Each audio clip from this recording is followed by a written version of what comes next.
Fala galera do canal Elite Oculta, eu sou o Rafael Portinari e hoje eu trago um relato aqui para vocês galera. Então quem ainda não foi inscrito no canal, se inscreva, deixa o like e compartilhem esse vídeo nas redes sociais. O relato de hoje é muito longo. O título do relato é: O tempo recompensou aquele que foi humilhado por todos. Olá Elite Oculta, o meu nome é Fernanda, eu tenho 32 anos e o relato que eu trago é a história da vida do meu marido. Fatos que servem de alerta para mães que desprezam seus filhos por conta do que viveu com os pais deles. Nunca façam isso, pois as crianças não têm culpa do que aconteceu, e muito menos pediram para vir ao mundo. Quando Kaique nasceu, a dona Gertrudes, a sua mãe, já tinha outros 3 filhos, o Tomás, o Renan e o Patrício, cada um com um homem diferente. Tomás era o mais velho, e foi o fruto do relacionamento com o único homem que a dona Gertrudes realmente amou. Este se chamava Ronaldo, e era um peão aventureiro e mulherengo, que só se aproveitou da inexperiência dela. Assim como fazia com todas as jovens sonhadoras que caíram em sua conversa. Ambos viveram um relacionamento escondido, e quando a dona Gertrudes descobriu que estava grávida, Ronaldo alegou que ainda era muito jovem para se tornar pai, e que não era nenhum otário para cair na conversa dela, pois sabia que ela havia inventado aquela gravidez só para prendê-lo com um filho indesejado. Desesperada, a dona Gertrudes confessou amá-lo com desespero e loucura, e que não planejou nada. Ele, no entanto, foi firme em dizer que não queria saber de filho algum, e que ela havia estragado o relacionamento deles com aquele filho sem sentido. Os pais da dona Gertrudes, ao serem informados da gestação, ficaram perplexos. Furiosos, eles foram bater na casa do Ronaldo, exigindo que ele reparasse o mal feito à sua filha. Contudo, a mãe dele foi quem os recebeu e alegou que o seu filho era homem, e por isso se enfiava no buraco que desse mole para ele. E quem deveria cuidar e zelar pela honra da filha eram eles. Mencionou que ninguém tinha culpa da dona Gertrudes ser uma desfrutável, e que jamais permitia que o filho estragasse a sua vida com uma fulaninha qualquer, que não passava de uma mulher fácil e sem valor. As palavras da mãe do Ronaldo deixaram os pais da dona Gertrudes furiosos. E diante disso, a ira deles se voltaram contra ela. Eles alegaram que ela era uma decepção, e que os envergonhou, os fazendo passar por aquele vexame. Com isso, eles ficaram tão desgostosos que a botaram para fora de casa, chamando-a de perdida de rua,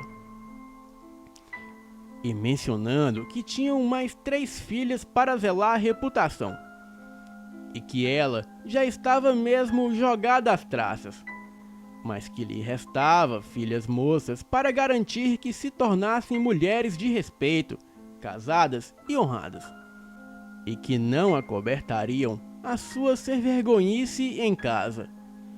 Diante disso, a dona Gertrude se viu completamente desamparada e procurou ajuda no seminário da paróquia. O padre e os seminaristas se sensibilizaram com a sua situação e a acolheram. O padre alegou que por ela ser mulher não era certo ficar muito tempo num seminário de homens em preparação para o celibato, e por isso saiu em busca de fiéis que poderiam ajudá-la a ter o seu bebê num ambiente de paz e tranquilidade, e que pudessem direcioná-la na vida. Devido a isso, ela foi morar com um casal de sitiantes de meia idade, O homem se chamava Odair e a mulher Berenice. Eles tinham 25 anos de casado, 4 filhas e já eram avós. Contudo, as suas filhas viviam em outra propriedade com seus respectivos maridos, sendo que estavam encaminhadas e raramente os visitavam. E como o casal passou por muito sofrimento na vida, acolheram a dona Gertrudes com alegria, pois acreditavam estar devolvendo a Deus o pouco do muito que lhes concedeu.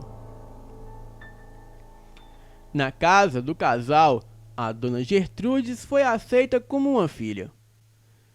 Eles garantiram tudo o que ela precisava e, com isso, ela teve o Tomás num ambiente muito tranquilo e de fartura. Entretanto, poucos meses depois do nascimento do Tomás, a Berenice ficou muito doente. Ela começou a ter sangramento além da menstruação. E foi quando descobriu que estava com vários miomas no útero. E diante disso, ela precisou fazer um sério tratamento médico que resultou numa esterectomia, a retirada do útero. E foi quando a dona Gertrudes aproveitou a doença da Berenice para se insinuar para o Odair. Ela imaginou que a mulher não sobreviveria e que, caso conquistasse o marido dela, garantiria uma vida fácil para o Tomás. Entristecido pelo sofrimento da esposa e necessitado de contato amoroso, já que a mulher estava impossibilitada de satisfazê-lo, Odair acabou caindo na armadilha da dona Gertrudes. Até mesmo porque ela se mostrava muito triste e solidária com a situação da Berenice, ao mesmo tempo em que demonstrava muita preocupação com ele e fazia questão de agradá-lo. Desse envolvimento proibido e descarado, a dona Gertrudes engravidou e teve o Renan. E como sempre desejou ser pai de um garoto, e o teve praticamente na velhice, o Odair ficou fascinado pelo filho, chegando a comprar uma pequena propriedade para a dona Gertrudes viver e cultivar a terra sem precisar da ajuda de ninguém. Além disso, ele perfilhou o Renan e todo mês depositava uma boa quantia em dinheiro na conta da dona Gertrudes para que não faltasse nada para o filho. A dona Gertrudes ficou meio frustrada, pois o seu desejo era que o Odair se divorciasse da Berenice e a fizesse sua esposa. Ele, porém, não concordou. Confessou que a Berenice era a mulher da sua juventude e vida, e que, além do amor que sentia por ela, tinha muita gratidão por ela tê-lo aceitado como companheiro de vida, quando ele não tinha nada. E mesmo, Berenice era uma boa mulher, e ele não tinha do que reclamar dela. Berenice, mesmo se sentindo usada, enganada, desrespeitada, humilhada e traída, ela perdoou a traição do marido, justificando que talvez tenha sido a culpada da traição que sofreu, já que estava impossibilitada de atender às necessidades masculinas do esposo. Ela estava grata a Deus pela cura recebida e por seu esposo não tê-la abandonado. Contudo, a dona Gertrudes passou a odiá-la, pois sentia-se inconformada por ela ter se livrado da doença e, tendo sobrevivido à delicada cirurgia e se recuperado quase que milagrosamente, o que atrapalhou todos os planos que ela tinha. E foi quando a dona Gertrudes conheceu Vinícius. Este era um peão, também casado, que andava dando trabalho à mulher por conta de bebedeiras, desentendimentos em bares e boatos de traição. Fora isso, era um homem muito trabalhador, esforçado e cuidava muito bem dos 5 filhos que tinha com a esposa. A característica que a dona Gertrudes mais amou no Vinícius era o fato dele ser muito mão aberta em relação a dinheiro. Sem mencionar que era um peão ainda muito bonito e viril. A dona Gertrudes decidiu tomá-lo da mulher. A estratégia foi fazer amizade com ele, pedindo-lhe conselho para o cultivo de milho. E depois se mostrou compreensiva, carinhosa e bem-humorada, chegando a estocar bebida para mantê-lo frequente em sua casa, e não deu outra. Ela conseguiu fisgá-lo e eles se tornaram amantes. Diante disso, ela engravidou e teve o Patrício. Muito esperta, ela fingia ser conformada com migalhas de amor e fazia os pratos que ele mais gostava e se mostrava muito carinhosa, forgosa e apaixonada, fazendo questão de dizer que não se importava em dividi-lo com a mulher dele e que por ela, a esposa dele jamais saberia que ela tinha um filho fora de casa. Iludido, o Vinícius acabou comparando a paz que tinha ao lado da dona Gertrudes com as constantes brigas que tinha com a mulher queixosa e ciumenta. E com isso, ele decidiu deixar a esposa para viver com a dona Gertrudes. A dona Gertrudes convenceu uma amiga a dizer para a mulher do Vinícius onde ele vivia socado, e também a falar sobre o filho que ele tinha fora do casamento. E aquilo foi a gota d'água para o rompimento do casal. E como Vinícius era casado com a Regina só no cartório, após o divórcio, a dona Gertrudes o convenceu a se casar com ela na igreja. E fez questão de entrar de branco, véu e grinalda para que todos vissem que ela havia se tornado uma mulher de respeito. E aquilo acabou com a ex-mulher do Vinícius, pois ela sempre sonhou em casar com ele na igreja. A Regina ficou tão revoltada que passou a se comportar como uma perdida. Começou a sair com as amigas, usava roupas muito justinhas no corpo, shortinhos muito curtos, maquiagem exagerada e também passou a beber. O Vinícius ficou revoltado com o jeito que ela ficou. Mas como todo homem safado, acabou se insinuando a Regina e a engravidando pela 6ª vez. E desta vez de uma menina. A dona Gertrudes não se abalou e fazia questão dele não deixar faltar nada para os 6 filhos que tivera com a Regina. Por outro lado, ele não fazia diferença alguma entre os filhos dela. Apesar de ser pai apenas do Patrício, ele não deixava faltar nada aos outros. Tanto que Tomás passou a chamá-lo de pai.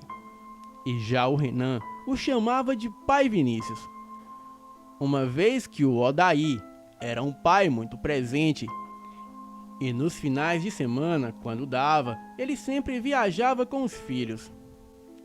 Bem, por ser louca pelo Tomás, a dona Gertrudes acabou se apaixonando realmente pelo Vinícius.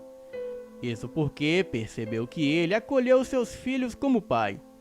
Tanto que o Tomás, o seu filho preferido, tinha uma verdadeira adoração pelo padrasto.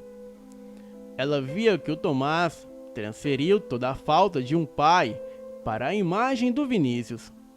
Tanto que bastava ele dar uma bronca nele para ele deixar de danação ou travessuras. E mesmo recebendo a visita dos filhos biológicos, o Vinícius tratava a todos da mesma forma. E dizia que tinha 9 filhos e que amava a todos, e sendo capaz de até morrer por eles caso alguém lhes fizesse mal. Surpreendentemente, o Vinícius nem fazia ideia de quem era o seu pai. já que a mãe era prostituta quando engravidou dele. Com o tempo, o Patrício foi se desenvolvendo e sempre contando com a proteção do pai.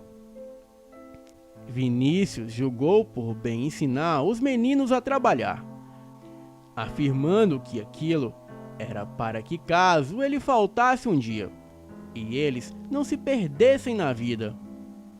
O tempo passou e foi quando Vinícius adquiriu a mania de jogar dominó apostado. A dona Gertrudes não concordava com aquele recente vício dele, mas ele a convenceu a deixá-lo jogar, alegando que só jogava nos finais de semana. E por incrível que pareça, até nisso ele cumpria o prometido. Sendo que toda noite reunia o Tomás, o Renan e o Patrício, que na época já estava com 7 anos, para jogar com ele. Dizia que era para treiná-los a serem homens de verdade. Contudo, bastava chegar o final de semana para ele se apressar nas tarefas da roça, jogando a camisa no ombro e se metendo na jogatina no bar. Ele vinha em casa apenas para deixar o dinheiro que ganhou, ou algumas compras. Almoçava e voltava para o bar. E só regressava por volta das 10 da noite. E também não criava confusão. Apenas tomava banho e ia para a cama. Às vezes nem estava bêbado, mas vinha com dinheiro. A sua fama se espalhou tanto que vinha gente de outras regiões só para jogar com ele. E o próprio dono do bar viu a sua espelunca bombando de clientes e até se arriscou a fazer reformas no estabelecimento. Além da bebida, ele começou a vender tira-gostos e pratos feitos. E com isso começou a prosperar. E até dava um agrado em dinheiro para o Vinícius, pelo clima amigável e de respeito que ele estimulava no bar. Enquanto isso, no jogo, o Vinícius tinha muita sorte e dificilmente perdia. O pessoal até dizia que ele só poderia ter uma reza brava. O bar tinha uma fama tão boa que vinha gente de longe se divertir e até turistas preferiam se divertir no Bar do Louro. E foi quando chegou um final de semana em que a dona Gertrudes amanheceu com um aperto no coração, um resfriamento no peito e uma angústia. Ela comentou que sentia o cheiro de desgraça no ar e pediu para o Vinícius não botar os pés para fora de casa. Ele sorriu e disse para ela deixar de conversa e confiar em Deus, pois maior que Deus, ninguém. Então, ele foi adiantar os afazeres como sempre. Mais tarde, a dona Gertrudes coava um café quentinho quando olhou para o Vinícius, que brincava com o Patrício e o Tomás, já que o Renan estava na casa do pai biológico. Ela voltou a dizer que não o queria fora de casa, pois aquele dia estava muito esquisito. Ele começou a sorrir, foi até ela, deu-lhe um cheiro e prometeu que se viesse alguma coisa de estranho, ele voltaria correndo para casa. E depois do café, ele pegou a bicicleta, uma faca que sempre andava com ela na bainha, e foi até a dona Gertrudes e perguntou se ela estava mais calma. E ficou brincando com ela, a beijando e fazendo cócegas, enquanto ela brigava com ele em meio aos risos do Tomás e Patrício. E antes de sair, foi até eles e os mandou pedirem a bênção do pai. Os abençoou e cumpriu o ritual de dizer que enquanto ele estava fora, os dois eram os homens da casa, e que não era para teimar com a mãe, mas obedecer e protegê-la caso aparecesse algum gavião de olho nela. E era comum ele falar aquilo, abraçar, beijar, fazer cafuné e sair fazendo gracinha com os meninos. E nisso, ele pegou a sua bicicleta e já estava se preparando para sair. A dona Gertrudes perguntou o que ele preferia para o almoço. Ele respondeu que era melhor uma feijoada com bastante toicinho, como só ela sabia fazer. Então, ele se foi assoviando. Aconteceu que ao chegar no bar, ele encontrou alguns amigos e foi logo se enturmando. E em pouco tempo, a bebida e a jogatina de sempre acontecia como de costume. Partida vai, partida vem, e ele começou a ganhar. E foi quando chegou ao bar o Zé Firmino. Este era o atual marido da Regina. O sujeitinho só olhava para o Vinícius com um olhar torto. Mas recentemente havia pego uma queda de cavalo e ficou de molho por uns dias. Inclusive, a Regina mandou o filho mais velho do Vinícius ir até ele e perguntar o que era bom para curar a carne inflamada, já que o Zé Firmino só reclamava de muita dor e ficou gemendo e dando trabalho a noite toda. O Vinícius enviou uns anti-inflamatórios e foi atrás de uma experiente benzedeira para ajudar o peão. A velha mulher esteve na casa da Regina, e com 2 dias que o Zé Firmino recebia os benzimentos dela, ele se sentiu novinho em folha e voltou para o trabalho. E com isso, ele deixou de enfesar a cara para o Vinícius e ficar o olhando torto. Segundo as más línguas, quando brigava com ele, a Regina ficava jogando na cara dele que o único homem que realmente amou foi o Vinícius, e que se conseguiu o tocar para fora de sua vida, o que não faria com outro homem que ficasse lhe enchendo a sua paciência. O Zé Firmino cumprimentou Vinícius com um gesto de cabeça mexendo o chapéu, ao que ele retribuiu o cumprimento. Foi então que chegou ao bar o tal do Osmar Mata-Porco, que ao ver o pessoal jogando quis participar. Esse já tinha fama de criador de confusão. E foi quando Vinícius jogou mais 2 partidas e avisou que já iria se adiantando, pois prometeu para a esposa que chegaria cedo para o almoço. E diante disso, os colegas começaram a insistir para ele ficar mais um pouco, e ele concordou em jogar mais 2 ou 3 partidas. Dessas 2 ou 3 partidas, vieram outras e ele só ganhando. Até que, furioso, o Osmar Mata-Porco alegou que ele só poderia estar enrolando. O Vinícius não gostou da conversa e rebateu dizendo que era um homem justo e não moleque, e que sabia ganhar e perder sem ficar com historinhas.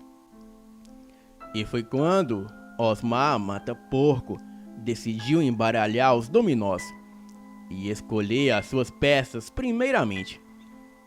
Contudo, de nada adiantou e ele acabou perdendo. Diante disso, ele, impaciente, alegou que não era possível, e em mais 3 rodadas seguidas ele voltou a perder. E foi quando começou a fazer cascaria. E dessa cascaria houve um bate-boca entre ele e o Vinícius.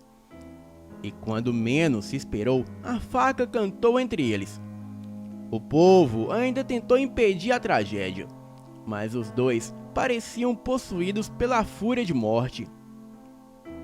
Osmar Mata-Porco cambaleou e caiu numa poça de sangue, já agonizando. Ele foi quem deu a primeira facada. E então começou com a briga. A sua intenção foi acertar o peito esquerdo, mas o Vinícius conseguiu tirar o corpo e foi atingido no braço. E diante disso, ele não se intimidou. Só retirou a faca da bainha e devolveu a afronta. O golpe foi certeiro. Contudo, ele foi atingido por um segundo golpe de Osmar Mata-Porco, que teve morte no local. Já o Vinícius ainda deu tempo de ser levado para o hospital, mas também não resistiu. A dona Gertrudes batia uma roupa e estendia no monte de pedras para secar. E quando viu um dos amigos do Vinícius chegando na bicicleta dele, naquele momento ela sentiu um trespasse e foi logo perguntando apavorada o que aconteceu com seu marido. O homem, em meio à pressão, explicou tudo. Ele parecia em choque, mas até aquele momento, tudo o que se sabia era que o Vinícius havia sido levado para o hospital, ainda consciente e falando com dificuldades. A dona Gertrudes não quis saber de mais nada. Largou tudo, correu em casa e foi passar uma água no corpo para sair à procura de informações sobre o seu marido.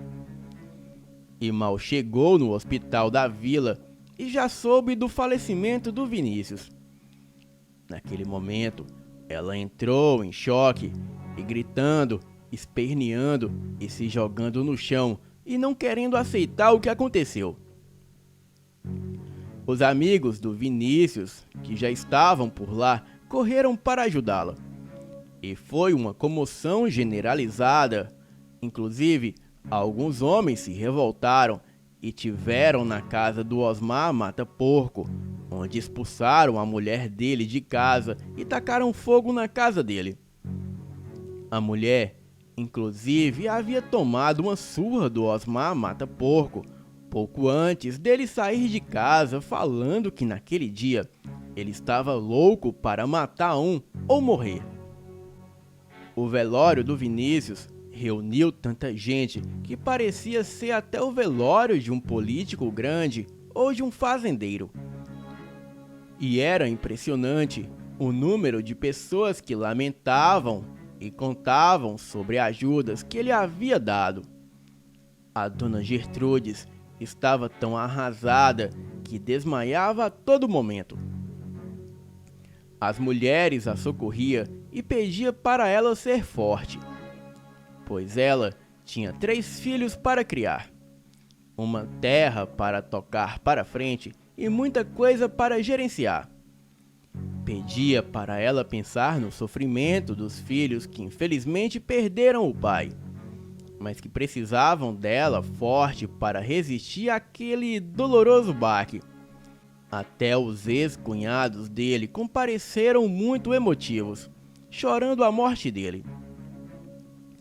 A Regina também apareceu desolada e com todos os filhos. Ela gritava debruçada no caixão, perguntando o que seria dela e dos seus filhos sem ele. O esposo dela pedia para ela ser forte e prometia cuidar dela e dos filhos dela como se fossem seus. A dona Gertrudes abraçou a Regina e as duas choravam dolorosamente a morte do Vinícius. O clima era de tristeza, dor e desespero, e muitas pessoas se prontificaram em ajudar. E no momento da retirada do caixão da casa para o cortejo ao cemitério, a dona Gertrudes e a Regina foram agarradas e afastadas do caixão, pois as duas não queriam soltar o caixão e gritavam que não queriam que levassem ele. E no momento do enterro, houve uma comoção enorme e muitas pessoas aplaudindo o amigo tão querido. A Regina desmaiou e foi amparada pelos irmãos e pelo marido. Ela, inclusive, mesmo casada com outro, vestiu preto por 2 anos, em luto pela morte do ex-marido. E também, quando engravidou do Zé Firmino, colocou o nome do menino de Vinícius, o que para muitos foi um desrespeito ao marido do pai do bebê. Um fato inusitado foi que os amigos do Vinícius não deixou que enterrassem o corpo do Osmar Porco no mesmo cemitério que o Vinícius. Filomena, a mãe dele, começou a gritar e chorar ao ver o pessoal ameaçando arrancar o corpo do filho dela da urna funerária e tacar fogo. Chorando, a dona Filomena pedia perdão pela loucura que o filho dela fez. E o jeito foi levar o corpo para outro município. Quanto à dona Gertrudes, cumpriu 6 meses de luto. Mas passado esse período, ela já saiu à caçada de um novo pretendente. Ela não escondia que o Vinícius havia sido um homem maravilhoso, mas alegava que quem tinha boca tinha fome, e ela precisava de um novo homem para matar os seus desejos de mulher. E foi quando conheceu um homem chamado Nicanor. Este era 5 anos mais jovem que ela. Era um pistoleiro com fama de matador e sem compaixão. E entre as suas vítimas, alguns proprietários de terra das redondezas e até um padre envolvido com o movimento da reforma agrária. Ele matou numa igreja lotada durante a celebração de uma missa. E fora isso, ele teria matado o próprio pai. Ao surpreendê-lo batendo na mãe dele e 2 esposas. Uma por traí-lo e a outra por tentar fugir dele. E ele não recusava serviço algum, e sempre trabalhava para quem pagava mais. E por conhecer a fama do Nicanor, muitas pessoas aconselharam a dona Gertrudes a não cair na cilada dele. Mas ela parecia cega de amor e não deu ouvido, decidindo levá-lo para morar com ela. E com apenas 2 meses que o conhecia, e com 15 dias que morava com ela, ele mostrou quem realmente era. Deu uma surra nela que a deixou com a boca estourada, o olho roxo e o corpo bem marcado. Isso porque ela se distraiu com o ferro de gomar e deixou queimar a perna da calça dele. E depois disso, passou a bater nos filhos dela também. E foi nesse período que Odacir levou o Renan para morar com ele e a Berenice. Porém, o Tomás e o Patrício ficaram no domínio dele. Tanto os meninos quanto ela eram obrigados a trabalhar. Ele era mandão, perfeccionista, machista, violento e desalmado. E ninguém saía de casa, e à escola só poderiam ir depois de cumprir as obrigações com o trabalho.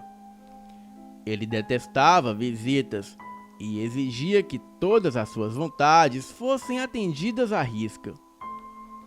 Nicanor acusava a dona Gertrudes a ser uma mulher inútil, a chamava de vagabunda e forçava a ter relações íntimas com ele sempre depois de agredi-la fisicamente, exigindo que ela se entregasse a ele de tudo quanto era jeito, o que ela não era acostumada a fazer, pois nenhum dos seus ex-companheiros tinham essas ideias pervertidas. O pior era que ele gostava de infligir dor a ela. E quando a queria, não queria saber de histórias. E mesmo ela cedendo às suas vontades e caprichos, ela era agredida e ameaçada. Ele chegou a obrigá-la a manter intimidade na frente dos filhos dela, o que a deixou muito constrangida e humilhada. Também chegou a dizer que estava acostumado a ser agradado.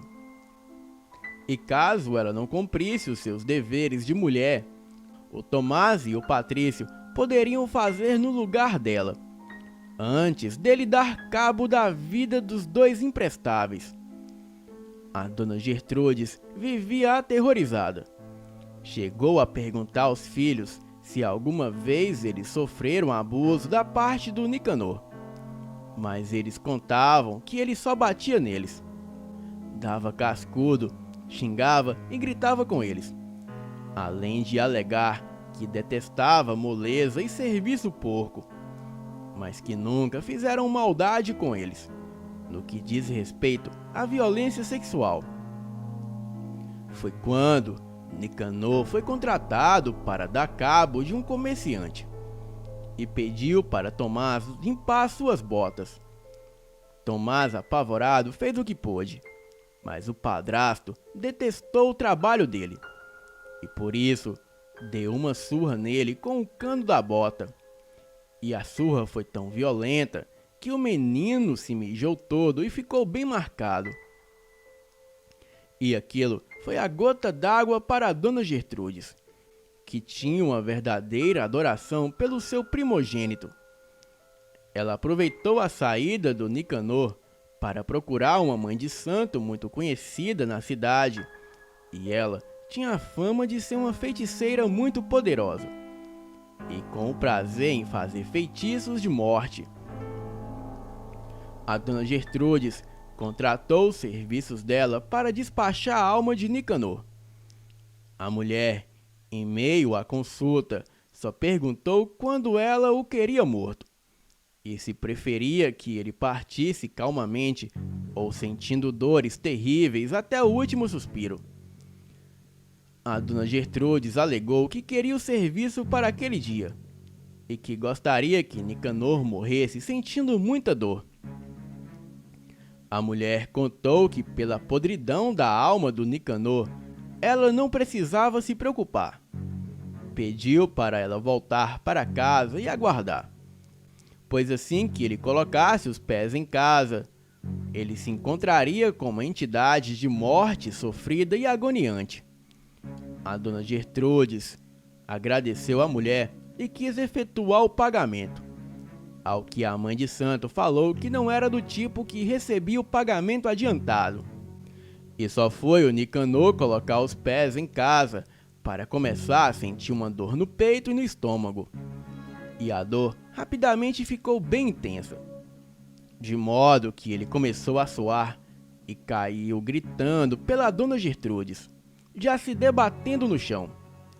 A dor era tão insuportável que ele começou a chorar, alegando que estava morrendo. Ele se rolava no chão, apavorado, e se debatia. E nisso, a dona Gertrude se aproximou, ao que ele a mandou levá-lo para o hospital, pois ele não suportava tanta dor. Ele estava visivelmente desesperado e trespassado de dor, e xingava, chegando a chorar e a se mijar e até mesmo defecar nas calças. A dona Gertrudes começou a sorrir e disse que aquilo era para ele aprender a nunca mais abusar de uma mulher, ou espancar um filho alheio como ele fez com Tomás. Nicanor a xingou, mas não tinha forças nem de se levantar, tamanha era a dor que o consumia. A dona Gertrudes gargalhava e se regozijava, comentando que era maravilhoso ver assim. O homem estava banhado de suor e gritava de dor, implorando para ela fazer parar. Bem, padeceu por meia hora se estrimbuchando, até que deu o último suspiro. A dor era tanta que ele morreu com os olhos arregalados, lacrimejando e com a boca aberta. E foi só então que a dona Gertrudes tirou os filhos do quarto e mandou o Patrício chamar os vizinhos. Os vizinhos ajudaram a preparar o defunto, e quando o veículo do IML chegou, a dona Gertrudes se sentiu aliviada. A causa da morte foi dada como um ataque cardíaco, e dona Gertrudes nem quis saber de velório. E no dia seguinte, ela foi agradecer e ter com a mãe de santo. E emocionada, pagou até mais pelo serviço eficiente. Contudo, com um pouco mais de um mês da morte do Nicanor, a dona Gertrudes passou mal e descobriu que estava grávida. Furiosa, ela admitiu não querer nada que tivesse relação com aquele infeliz, e alegou que um monstro daquele não merecia deixar sequer uma semente nesse mundo. Ela voltou a procurar a mãe de santo, que surpreendentemente informou não trabalhar com aborto ou morte de crianças. A dona Gertrudes se viu então obrigada a recorrer a remédios caseiros, e foi quando ela menstruou. Porém, o seu ventre continuou se desenvolvendo nos meses seguintes. E embora ela menstruasse normalmente, diante disso, ela procurou o hospital da vila e soube que continuava grávida. Revoltada, ela buscou remédios de farmácia e foi quando sofreu um aborto. E como ela estava com 5 meses de gestação, por pouco ela não morreu. O bebê expelido foi uma menina que ainda se mexia. E aquilo marcou a memória da dona Gertrudes, que chegou a se arrepender da maldade que fez com a inocente. O bebê ainda padeceu por 5 minutos antes de morrer. A dona Gertrudes recebeu 2 bolsas de sangue e ficou em observação, sendo medicada e submetida a exames. E foi quando, no dia seguinte, ela recebeu a visita do médico, que contou a ela que perdera um dos bebês que gerava, mas que restara a segunda criança em seu ventre.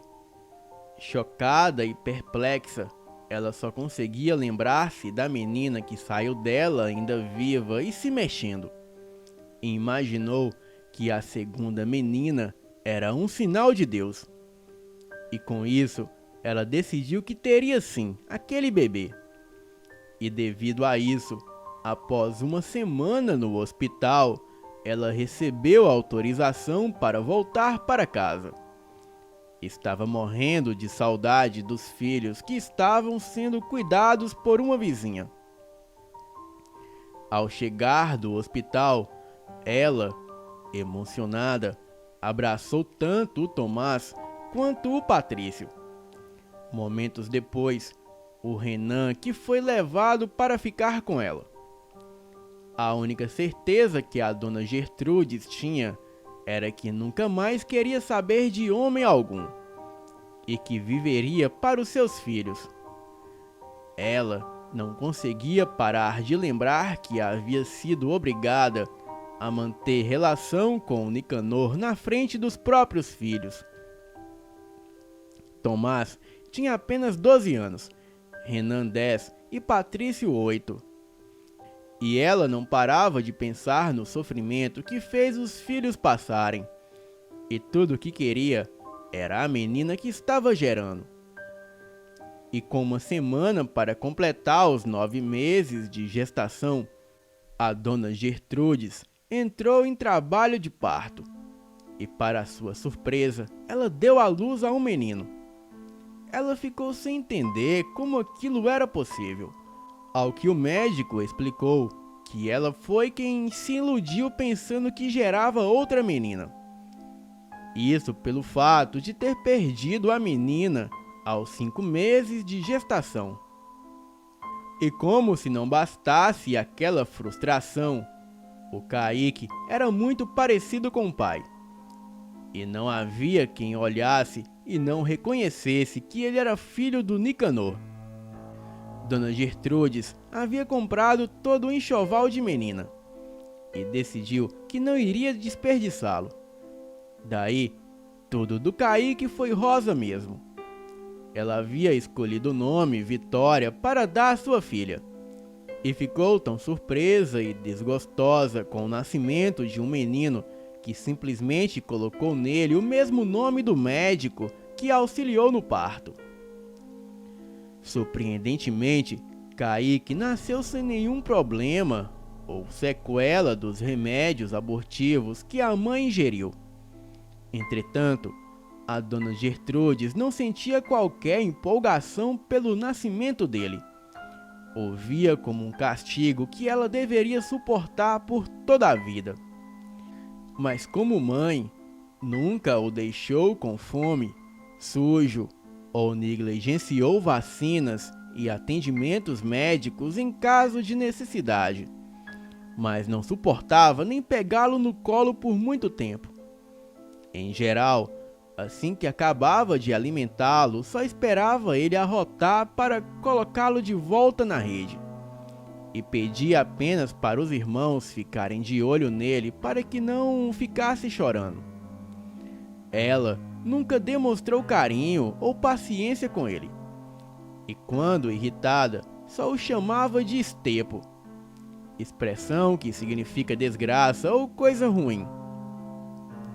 Aos 6 meses de vida, ele já levava palmadas, e ela já gritava com ele por qualquer coisa, além de deixá-lo no chão só de fraldas, enquanto ela cumpria as suas tarefas de dona de casa, e só o pegava para alimentar ou limpá-lo caso ele fizesse necessidades. Os irmãos, muitas vezes a contragosto, era quem ficava o reparando para que ele não caísse enquanto engatinhava pela casa. E às vezes ele dormia no chão. A dona Gertrudes não escondia de ninguém que havia feito macumba para o Nicanor morrer, e que sentiu prazer em vê-lo agonizando de dor até o último suspiro. Também ela confessava a todos que só teve o Kaique por achar que ele era uma menina. E também que não sentia por ele o mesmo amor que sentia pelos demais filhos. E ainda que o mais lhe incomodava nele era o fato de ser muito parecido com o pai fisicamente. A mesma cor branca, os olhos azulados, o cabelo liso e escorrido, a semelhança no rosto e muito mais coisas. E com 1 ano de idade, Kaique já apanhava de cinto, sendo que ela batia nas pernas e no bumbum para não adoecê-lo. Ele, por vezes, apanhava também de galhos finos de plantas. E nada que ele fazia próprio de sua faixa etária de idade a empolgava ou emocionava. As outras pessoas se encantavam com ele, mas ela sempre dizia que o Tomás e os outros, quando na fase dele, eram até mais engraçados. E os irmãos, vendo que a mãe não amava o Kaique, foram se acostumando a maltratá-lo. E faziam malignidades como beliscá-lo, bater nele, tomar as coisas dele para ele ficar chorando e ficarem debochando dele. A dona Gertrudes não o defendia, apenas alegava que eles levassem o Estepo para longe dela, pois ela não tinha paciência para o berreiro dele.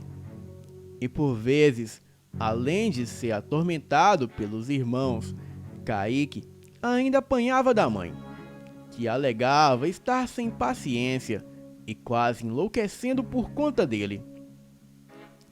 Ele era o único filho que não recebia nenhum bolinho de aniversário ou quaisquer parabéns. Aprendeu a ler e a escrever através de ameaças, cascudos, beliscões, murros e ciposadas. A mãe odiava ouvir a voz dele e detestava vê-lo perdido sem entender o que ela ensinava. Os irmãos sorriam ao vê-lo apanhando, e quando iam ajudá-lo com os deveres de escola, desciam a lenha também.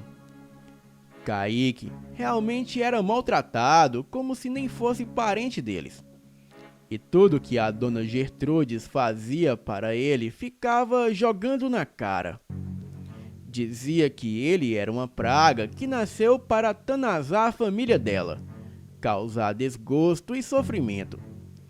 E tudo isso contribuiu para que o Kaique se tornasse uma pessoa introspectiva, incapaz de se impor aos abusos psicológicos e físicos. Nervoso e assustado, ao ver que por pouca coisa que fizesse já apanhava. Bem, outra característica dele era ser muito submisso e calado. E até um cartão do Dia das Mães que ele confeccionou a pedido da professora, ele teve que dar para a mãe, para depois dizer como foi a reação dela na sala de aula. A dona Gertrudes rasgou, alegando que precisava era de dinheiro e que cartão idiota não pagava as suas contas. Ao ver o que ela fez, os próprios irmãos começaram a fazer caçoada dele. E como ele se irritou e gritou que era um trabalho da escola, a mãe o estapeou, mencionando que ele não era ninguém para gritar na casa dela e que jamais consideraria um filho de um estuprador como um filho dela. Transtornada de raiva, ela juntou a chinela e batia nele, falando que ele não nasceu de um relacionamento normal, mas de sessões de espancamentos, constrangimentos e estupros, e que ela jamais permitiria que ele falasse mais alto que ela. Kaique tinha 7 anos na época e nunca esqueceu o que aconteceu naquele dia. Tomás, Renan e Patrício tinham seus quartos com cama, armários de roupa, banheiro e tudo mais. E desde criança era assim. Já Kaique dormia no chão da cozinha num colchonete velho e tendo trapos como cobertores. Os outros filhos tinham fartura de roupas e já o Kaique tinha a farda escolar, 2 mudas de roupa para trabalhar na propriedade, um calção para sair de casa, atendendo aos pedidos da mãe, em chamar alguém ou fazer compras em comércios próximos. Esse também era o calção que ele botava quando vinha alguém visitar em casa. Além disso, uma cueca que ele usava para dormir. E fora isso, ele passava o dia todo despido. A própria mãe alegava que assim, ele não ganharia rua para se envolver com o que não prestava. E também diminuiria gastos com produtos de limpeza para lavar roupas, diminuindo também o tanto de roupa que ela deveria lavar. E isso aconteceu dos 6 aos 14 anos. Os irmãos até caçoavam dele, o chamando de índio da mata. E isso por ele viver nu em casa. Além disso, ele comia sentado no chão da cozinha e não poderia sentar no sofá ou nas cadeiras da casa. E quanto a trabalho, ele era o único dos irmãos que trabalhava na lida da roça e também fazendo serviços domésticos para ajudar a mãe. Ele lavava roupa, enchia jarras de água para todos beberem, limpava a casa, arrumava, limpava todos os banheiros da casa e fazia até comida. E quando a dona Gertrude saía e encontrava alguma coisa desorganizada, ela não queria saber quem foi que bagunçou, pois era ele que apanhava. A mãe até o apelidava de mocinha safada.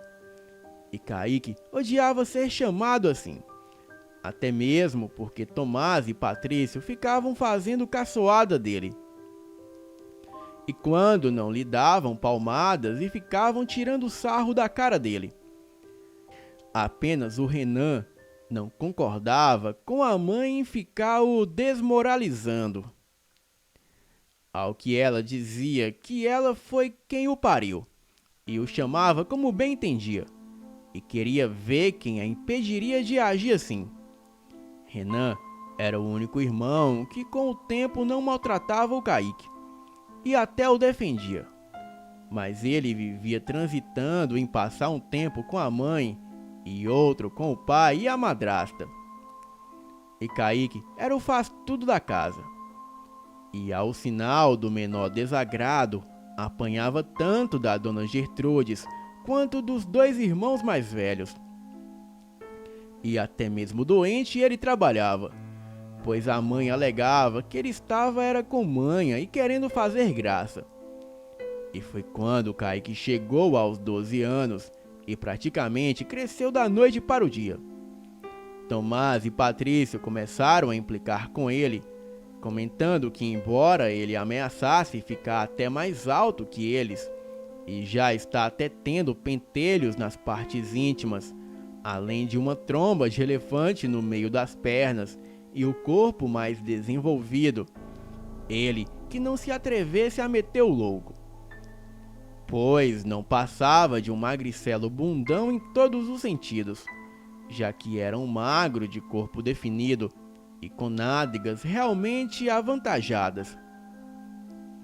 Reforçavam que Kaique não era homem para se impor a eles.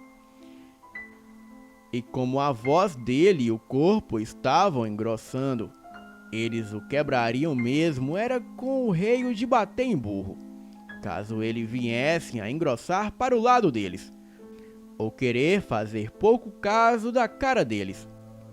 Viviam repetindo que queriam ver um moleque comédia querendo falar mais alto que a mãe deles, ou sequer os olhando de olhar torto.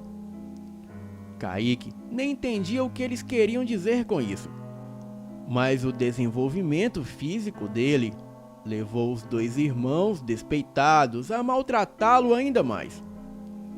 Eles ficavam dando pressão nele por qualquer coisa e inventavam histórias para ficar batendo nele. Viviam o ameaçando bater com o reio de burro.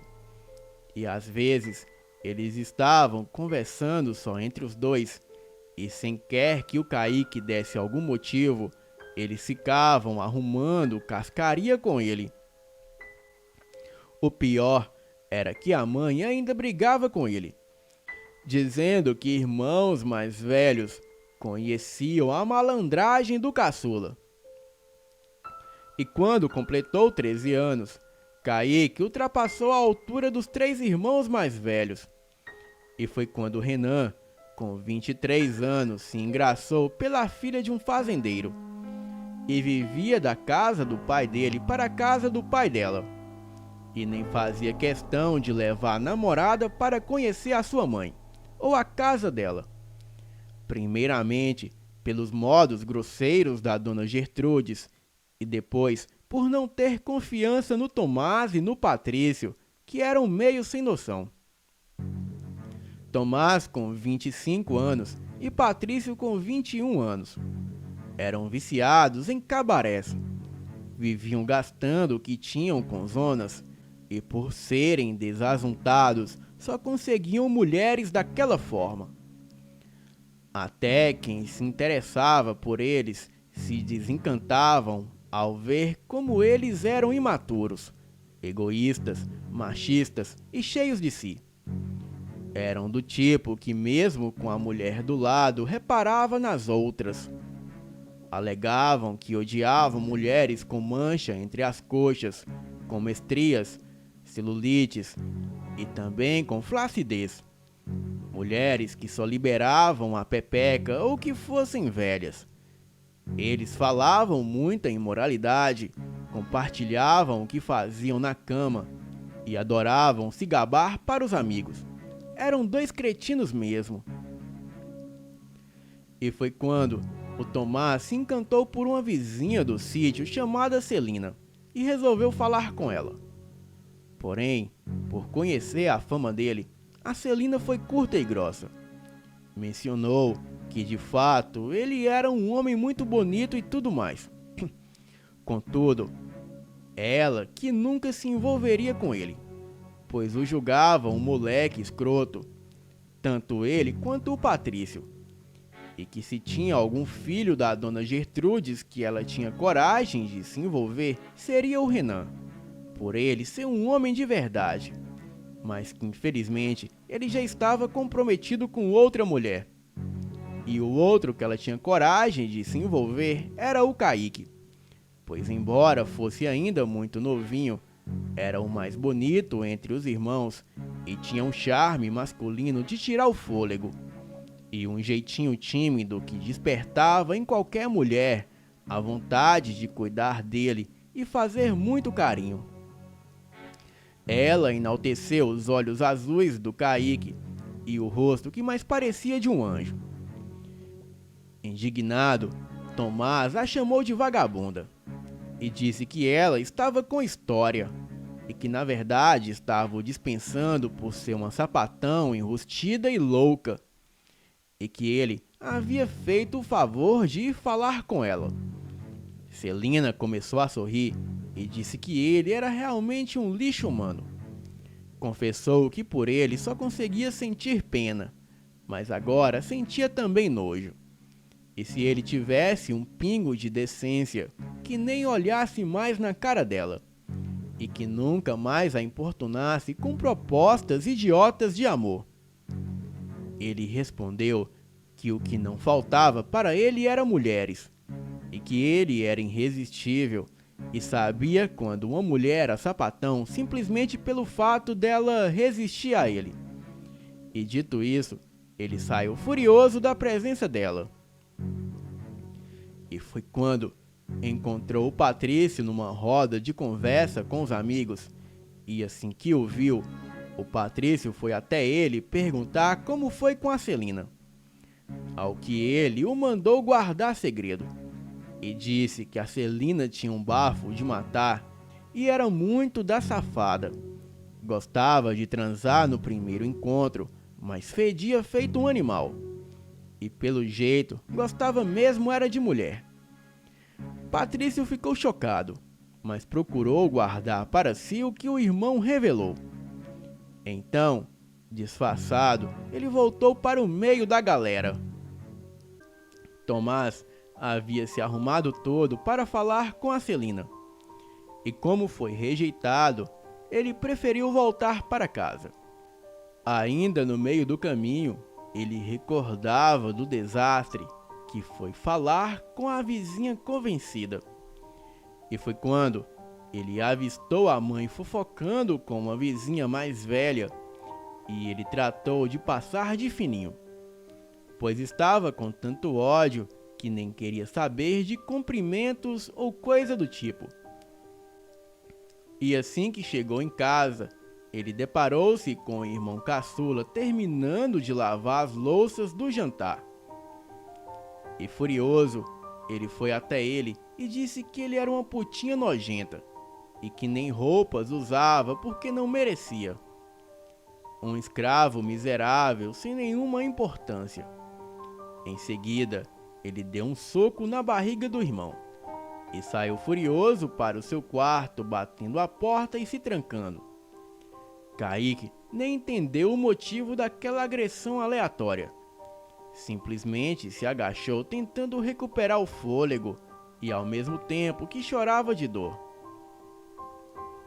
E quando conseguiu respirar, ele se levantou com expressão de dor e, chorando em silêncio, terminou a lavagem das louças. Guardou tudo, arrumou a cozinha e foi para o banheiro do quintal, onde tomou banho. Vestiu sua cueca, estendeu a sua toalha e entrou em casa, e já pegando o seu velho colchonete, e já arrumava tudo no canto da cozinha, quando Tomás, furioso e de supetão, abriu a porta do quarto, e como sabia que ele estava descontrolado por alguma coisa que não saiu como ele planejou, Kaique procurou até fingir que não escutava nada, e continuou arrumando seu lugar de dormir. E foi quando o Tomás o agarrou com violência, passando o braço por sua cintura e o levantando. Assustado, Kaique começou a perguntar o que aconteceu e o que havia feito para ele. E foi quando notou que o Tomás estava com expressão de choro e muito ódio. Tomado de raiva, este alegou que o irmão era a maior desgraça que poderia ter acontecido em sua família. E assim começou a arrastá-lo. Desesperado, Kaique já imaginou que iria apanhar. Então, começou a pedir que ele se acalmasse. E muito abalado, repetia que não havia feito nada para ele. Porém, pela raiva que o Tomás demonstrava, ele percebeu que iria ser espancado. Então, começou a suplicar que ele não lhe batesse, até pelo amor de Deus. E ficava alegando que estava fazendo seus deveres sem reclamar ou fazer corpo mole, como a mãe o ordenara antes de sair. No entanto, o Tomás não quis saber de conversa e saiu arrastando o irmão até o seu quarto. E o que aconteceria em seguida marcaria a vida do Kaique e seria um ciclo vicioso de humilhações e abusos. E só quando foi obrigado a entrar no quarto do irmão que Kaique percebeu que Tomás estava só com uma toalha em volta do corpo. E pelo jeito, ele teria se livrado das roupas que usava e já iria tomar banho quando decidiu agredir o irmão. Com violência, o Tomás o jogou na cama, pegou o reio de bater em burro e deferiu 2 chibatadas em suas costas. Kaique, soltando gritos de dor, começou a se debater. Tamanha a dor que sentiu. E desesperado começou a chorar e a implorar para que ele não o batesse mais. E foi quando o Tomás alegou que daria a ele 2 escolhas. Ou continuaria dando a maior surra que ele poderia tomar na vida, ou ele iria o obedecer sem resistir ou fazer qualquer gracinha. Desesperado de medo, Kaique, sem nem imaginar o que o irmão falava, começou a dizer que tudo bem. E sendo o que fosse, ele obedeceria e até se sentou na cama para ouvi-lo. E foi quando o Tomás o obrigou a deitar debruçado no colchão e ordenou que ele ficasse bem pardinho. E também não se atrevesse a se mover. Do contrário, iria levar mais chibatadas e com mais força. E se estremecendo, o Kaique obedeceu, embora temesse apanhar mais ainda. E já que conhecia a maldade do irmão, ele chegou a implorar a Deus que o socorresse só no pensamento, pois as 2 chibatadas que levou doíam muito.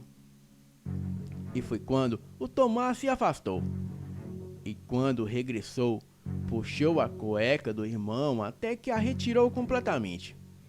E sempre repetindo para ele ficar paradinho, ou do contrário, morreria de apanhar. E em seguida, pegou 2 travesseiros e colocou por baixo da região pélvica do Kaique, de modo que as nádegas dele ficassem mais elevadas em relação ao corpo. Naquele momento, Kaique desconfiou que ele começaria a desferir violentas chibatadas em sua bunda.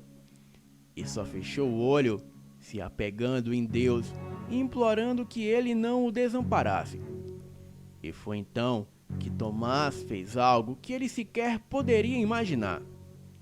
Ele separou as nádegas do irmão e o adentrou com o dedo, usando um produto gelado e lambuzado. E só com o tempo, o Kaique soube que se tratava de gel lubrificante. E no momento, um misto de surpresa, vergonha extrema, medo e confusão do porquê ele estar fazendo aquilo tomou conta da mente do Kaique. E por incrível que pareça, o medo de apanhar era tanto que ele chegou a sentir-se aliviado e não está levando chibatadas. Mas nem chegou a refletir no que realmente aconteceria, pois o que veio em seguida foi terrível e inesperado. O Tomás abusou dele com até 2 dedos ao mesmo tempo, e depois o penetrou com o membro viril. E foi algo terrível e extremamente humilhante. Kaique se estremecia de dor, implorando para ele parar. E chorando tentava relutar, mas Tomás parecia estar possuído pelo próprio diabo, o segurando com fúria e se movendo com violência, enquanto repetia que era isso que ele merecia por se meter onde não era chamado. E quando terminou e viu que o irmão ofegante, tremendo, chorando e molhado de suor e em choque pelo nível da monstruosidade ao que foi submetido, naquele momento Tomás pareceu perdido. Ele ordenou que o irmão vazasse de sua cama. E foi quando percebeu que Kaique estava sangrando. Ele pareceu assustado e, levando as mãos à cabeça, esbravejou: "Olha só o que você me fez fazer! Até quando você vai ficar me levando à loucura de tanta raiva?" E como estava em choque, Kaique, mesmo chorando e muito assustado, ainda pediu desculpas, enquanto se encaminhava para a porta do quarto. Diante disso, Tomás perguntou para onde ele pretendia ir naquele estado. E foi até ele o segurando, e depois o abraçou e começou a chorar. O levou para o banheiro, onde o limpou, já que ele estava sujo de sangue e fluidos do corpo de Tomás. Kaique só chorava soluçando, e visivelmente chocado e apavorado, e cheio de remorsos, o Tomás o abraçava também chorando e repetindo que ele precisava perdoá-lo e esqueceu o que aconteceu. E repetia que ninguém precisava saber do que aconteceu e que ele não estava em si quando fez aquilo, pois não foi algo planejado e sequer lhe havia passado uma loucura dessas pela cabeça antes. Kaique nem tinha forças para protestar. E assim que Tomás o examinou, alegando que ele estava limpo de qualquer vestígio de sangue ou sêmen, e o enxugou e vestiu, Kaique, em silêncio, caminhou para fora do quarto, e foi quando Tomás voltou a abraçá-lo, implorando para que ele esquecesse, por mais difícil que fosse, e o aconselhou a nunca mencionar aquilo a ninguém. Do contrário, os dois seriam alvos de comentários e seria pior para ele, que ficaria com a fama de ter sido feito de mulherzinha.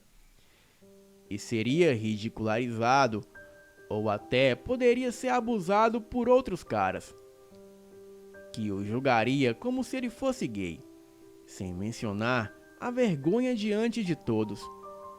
E como se estivesse tomado de arrependimento, o Tomás voltou a abraçá-lo e o beijou no rosto, alegando que ele nunca mais passaria por uma coisa dessas. E sem dizer nada, Kaique foi até a cozinha, onde só repetia que aquilo não foi real, e que ele acordaria a qualquer momento daquele pesadelo. Ele se deitou no colchonete e se envolveu nas cobertas velhas e manchadas que a sua mãe disponibilizara para ele. Então chorou desesperadamente, se recordando do que havia acabado de passar. Mas o pranto era baixo e quieto para não chamar a atenção de ninguém. Com o tempo, ele ouviu todos os parentes regressando e trancando as portas de casa e dos seus quartos. E enquanto todos estavam recolhidos, o silêncio já reinava. E o Kaique não parava de pensar na nova agressão sofrida. Ele não sabia o que fazer e tentava se convencer que aquilo não ocorreu, embora a dor física confirmasse. A certa altura da madrugada, o Tomás foi até ele e levou um comprimido anti-inflamatório para ele tomar com água. Desesperado, ele contou que jamais imaginou fazer aquilo com ele e que estava muito arrependido. Kaique não queria ouvi-lo falando sobre aquilo, ao mesmo tempo em que repetia em sua mente que aquilo não era real. Ele evitava encará-lo, embora houvesse percebido que ele também estava chorando. E quando Tomás se foi, Kaique sentiu um grande alívio. Tomás era a última pessoa que ele queria qualquer aproximação. Porém, começou a avaliar a própria vida, chegando à conclusão que o melhor era morrer mesmo. E talvez o Tomás tinha razão em dizer que ele foi quem havia provocado aquilo. E talvez a culpa fosse dele e não ter morrido no lugar da irmã, como a sua mãe vivia repetindo. Porém, ele não tinha coragem de tirar a própria vida.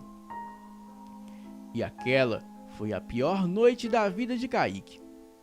Ele revirou no colchonete a noite toda, não conseguindo dormir. Mas, ao amanhecer, ele conseguiu tirar um cochilo. E foi quando a dona Gertrudes o acordou para fazer café. E o chamou a vassouradas, alegando que não queria tralhas em sua cozinha. Ele se levantou, recolheu suas coisas e foi quando tudo veio à sua mente. E para não chamar atenção, ele foi para o banheiro do quintal, onde chorou enquanto escovava os dentes e tomava banho. No momento de tomar café, a mãe notou a expressão de tristeza no rosto dele. E também como as marcas de 2 chicotadas em suas costas. Ela então perguntou o que ele havia feito para o Tomás, para que ele lhe batesse. Ele apenas mencionou que achava que ele não gostou de chegar em casa e vê-lo ainda lavando as louças. Em seguida, Kaique pegou os materiais e foi para a roça. Ele não queria falar com ninguém, e enquanto trabalhava sozinho, aproveitou para chorar à vontade. Mas logo, a aproximação do Patrício o fez disfarçar. E pouco depois, a dona Gertrude chegou avisando que o Tomás estava com dor de cabeça e que só os 3 trabalhariam. Kaique trabalhou em silêncio como sempre e logo foi para casa ajudar nos afazeres domésticos. O momento mais doloroso para ele foi ter que ficar completamente despido enquanto fazia as tarefas de casa. E para não enlouquecer, ele decidiu agir como se fosse uma máquina. Mas sempre que estava sozinho, aproveitava para chorar. E um dos piores momentos foi quando ele preparava o almoço e Tomás saiu do quarto. E bastou ouvir a voz do Tomás perguntando pela mãe para ele instintivamente se encostar à parede com as costas viradas para ela. Ele também evitava olhar para o irmão. E foi quando Tomás foi até ele e, o segurando com firmeza, perguntou se agora ele ficaria com esquisitice. Kaique começou a se estremecer e se urinou todo. E então começou a chorar. E foi visível o pavor que sentiu só em ser tocado pelo Tomás. E o próprio Tomás percebeu que ele estava aterrorizado. E nisso ele o abraçou e pediu para ele parar com aquilo. Alegou que nunca mais tocaria sequer um dedo nele. E que se vingaria da culpada pelo que aconteceu na noite anterior. Kaique, muito sem jeito, tratou de limpar o chão antes da dona Gertrude chegar e descobrir que ele havia urinado no piso da cozinha. E 2 semanas depois, as aulas recomeçaram. Kaique voltava da escola quando soube que a Celina, filha de um dos sitiantes, que estava desaparecida desde a noite passada, foi encontrada morta. Ela sofreu violência sexual e foi estrangulada. E na mente do Kaique, aquilo havia sido obra do Tomás. O que o deixou com mais medo ainda do irmão. De fato, a garota que foi morta foi a mesma que rejeitou a investida de namoro do Tomás. E por coincidência, ele saiu para uma noitada em prostíbulos com o Patrício e sumiu, se desencontrando com o irmão, sendo que o Patrício regressou sozinho por volta da meia-noite. E Tomás só chegou por volta das 3 da madrugada. Ele estava todo sujo de lama e de terra, com a camisa rasgada e alguns arranhões no braço e nas costas. A dona Gertrudes estava apavorada e não conseguia dormir. Tomás chegou visivelmente abalado e comentando que precisava fugir. Ele adiantou que havia feito uma loucura, ao que a mãe comentou que ele precisava se acalmar e que fosse o que fosse, ela estaria ao seu lado. Kaique não sabia do que ele falava e, por causa do sono, acabou voltando a dormir. Mas percebeu que Dona Gertrudes e Tomás estavam cheios de segredo. E pela manhã, Tomás não trabalhou na roça, embora alguns feirantes estiveram na propriedade para pegar frutas, verduras e hortaliças. Patrício ficou até chateado e quis saber a que horas o Tomás chegou para que ainda estivesse dormindo. A dona Gertrudes alegou que ele chegou por volta de 00:30, mas que estava aborrecido.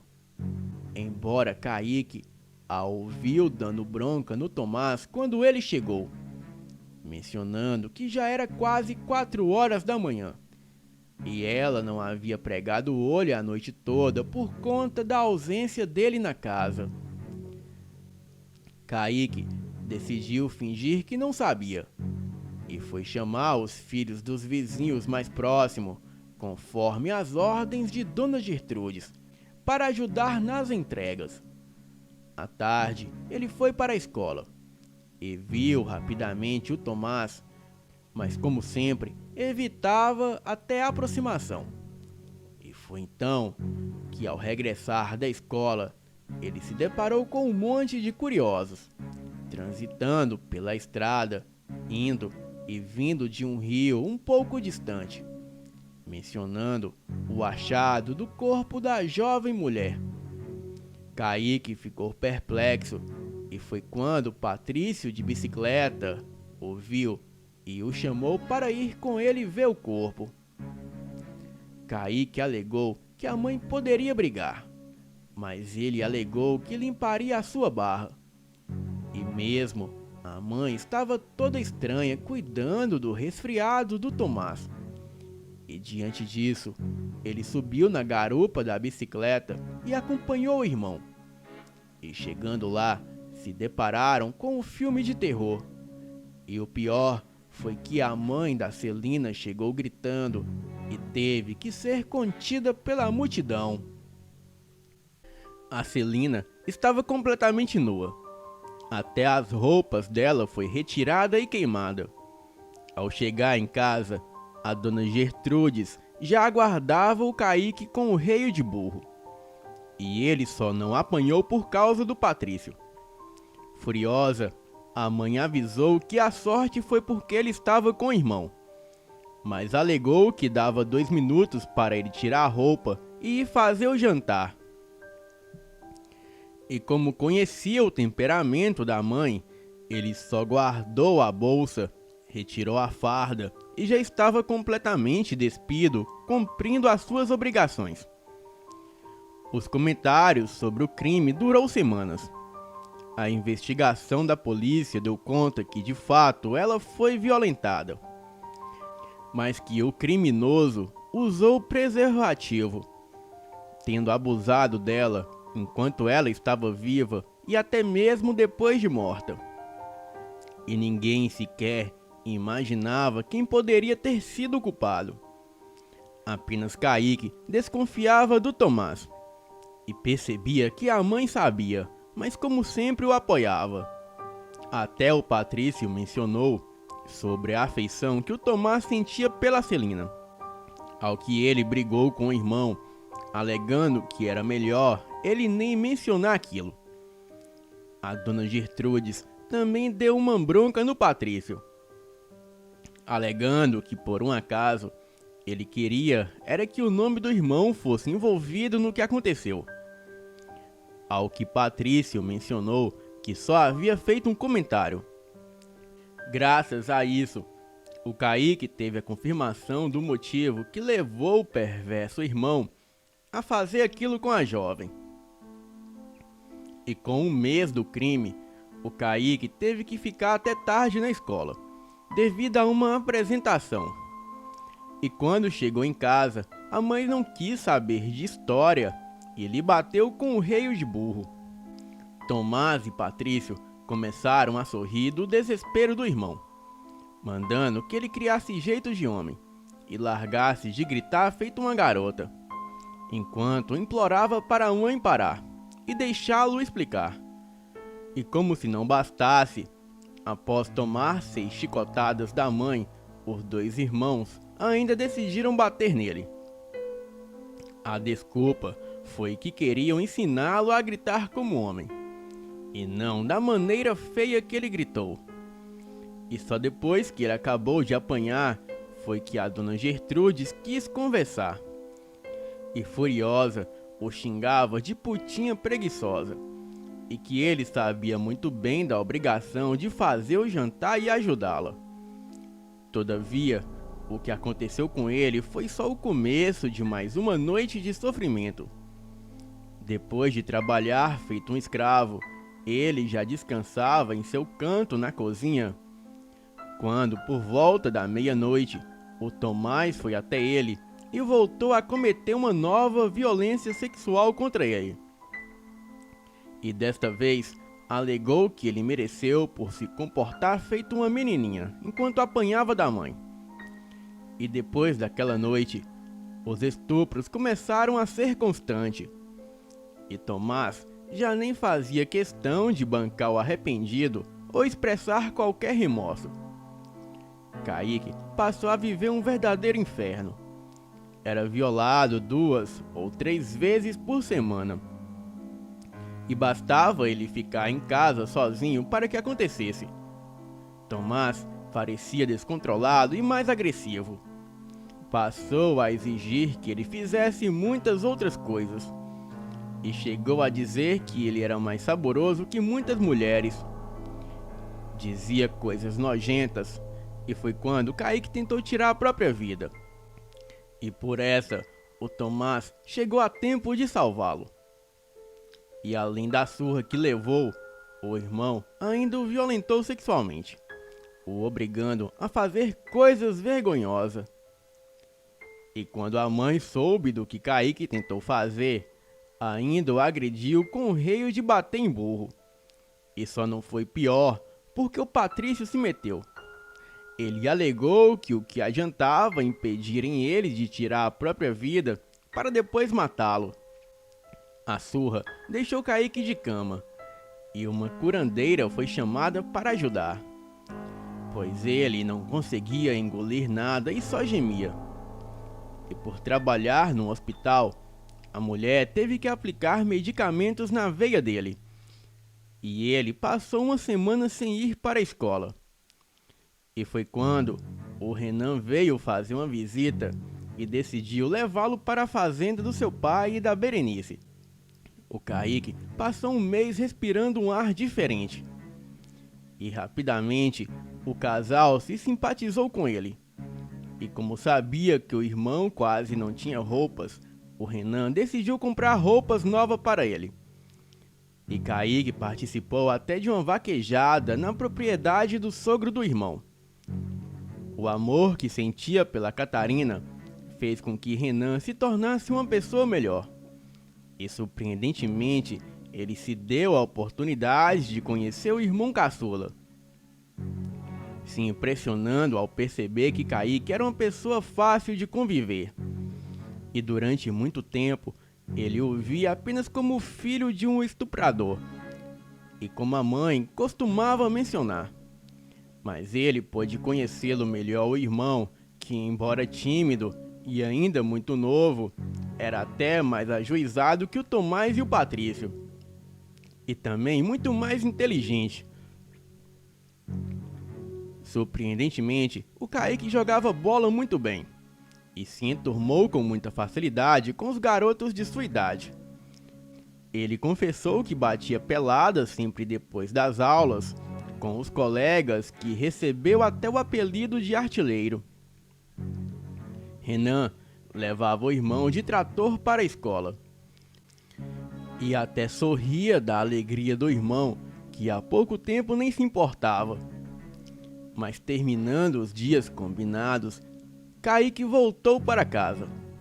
E a primeira coisa que Renan percebeu, e pela primeira vez se incomodou, foi que assim que botaram os pés na casa da mãe, a dona Gertrudes mandou Kaique tirar a roupa e ficar completamente despido.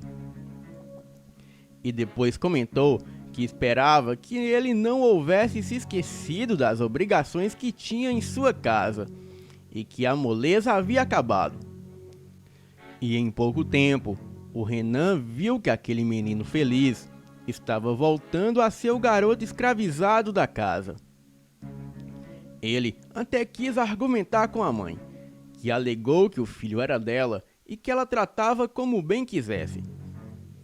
Naquela mesma noite, o Tomás voltou a abusar do irmão, alegando que aquilo era para ele aprender que uma fêmea não deveria deixar o macho passando vontade.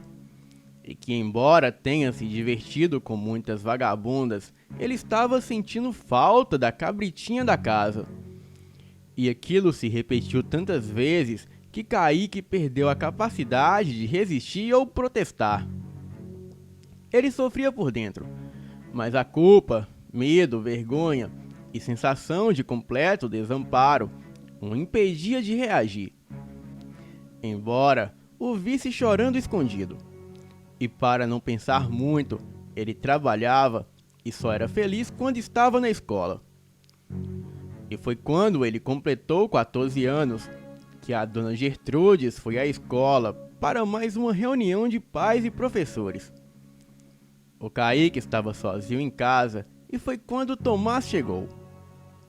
O maldito resolveu abusar dele e foi quando Patrício chegou de surpresa e flagrou tudo. A sua primeira reação foi partir para cima do Tomás, o agredindo e perguntando se ele estava ficando louco. E nisso, o Tomás confessou que estava sim, e contou que não estava fazendo nada demais. Afinal, aquele era o segredo dele e do Kaique, e que Kaique já estava acostumado a ser a mulherzinha dele há muito tempo, e se ele quisesse, poderia experimentar também. Ele chegou a comentar que no começo era estranho, mas que depois ficava viciante. E que Kaique nasceu para isso. E como a própria mãe vivia repetindo, ele era a mocinha da casa. Patrício, no entanto, estava tão revoltado que não parava de bater no Tomás, e perguntando se ele estava louco mesmo ou possuído. E enquanto os dois se atracavam e trocavam socos, o Kaique só teve um pensamento: o de fugir e sumir no mundo. Ele estava muito constrangido e imaginou que o Tomás acabaria virando o jogo e fazendo com que os irmãos acreditassem que ele era realmente o culpado pelo que acontecia.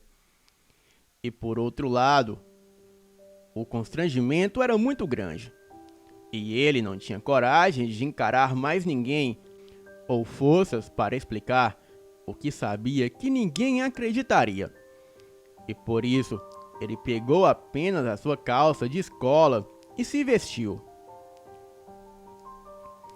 Em seu desespero, o único lugar que ele poderia pedir ajuda era na casa de Deus, pois caso procurasse o Renan, cedo ou tarde ficaria exposto diante de tudo o que aconteceu. Desesperado, ele procurou os padres e apenas para um deles, e aos prantos, ele contou todo o pesadelo que vivia em casa. O padre não pensou duas vezes em ajudá-lo. Deu-lhe comida, roupa e um local para dormir na igreja. Desesperado, Kaique não queria saber de polícia, ou de mais alguém ficar sabendo. Um dos seminaristas tinha parentes na cidade vizinha e, como iria visitá-lo, concordou em levar Kaique consigo, como se fosse um escape preparado pelo próprio Deus. Kaique foi bem recebido na propriedade dos pais do seminarista Gabriel. Os pais dele só tinham 2 filhos, Gabriel e Joaquim. E como Joaquim havia falecido de meningite há quase 10 anos, eles viram na chegada do menino desamparado a oportunidade de viver o que não viveram com o filho, que faleceu justamente quando tinha a mesma idade do Kaique. E como se não bastasse aquela coincidência, Kaique fazia aniversário no mesmo dia que o Joaquim fazia. A dona Inês era devota de Santo Expedito, e não teve dúvidas que aquilo era um sinal providenciado pelo santo para que o acolhessem. E quando regressou ao seminário, Gabriel deixou Kaique em boas mãos. O tempo passou, e como Kaique, que só tinha um velho registro de nascimento, só com o nome da mãe, o casal conseguiu, com a ajuda de um advogado e um juiz, que ele fosse registrado como sendo filho biológico e caçula. Eles alegaram que assim ele estaria protegido. E só depois de meses na casa dos seus novos pais foi que Kaique contou a sua história de vida, mas não teve coragem de mencionar os abusos sexuais sofridos. Os anos foram passando e ele foi se tornando um homem cada vez mais bonito. Chegou a frequentar o consultório de um bom psicólogo, que o ajudou muito.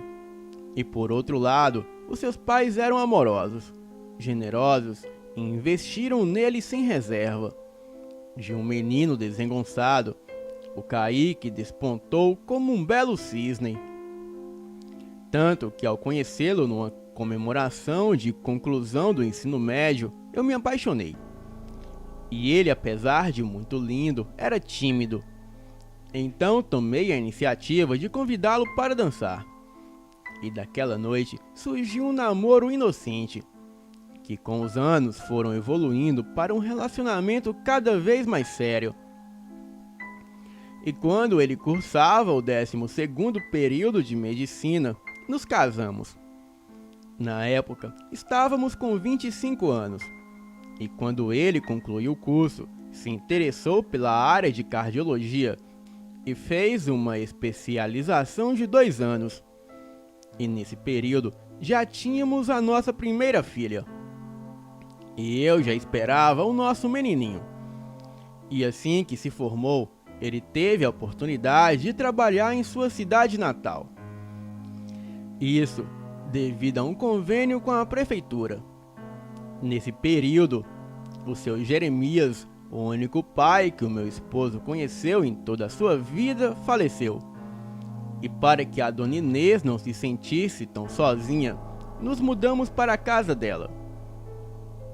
Kaique nem queria ter que ficar viajando e deixando a dona Inês sozinha, mas acabou concordando depois, pois ela mesma insistiu para ele não se preocupar. Sendo assim, ele começou a trabalhar 3 dias por semana em sua cidade natal. E com o mês que estava tendo plantão no posto, ele teve uma grande surpresa. Recebeu várias fichas de recepção e, para o seu espanto, uma das pacientes era a dona Gertrudes, a sua mãe biológica. Ela estava com cardiomegalia, mais conhecida como coração grande. Adquiriu essa doença de tanto fumar, beber e perder noites de sono pensando no que teria acontecido com seu filho caçula.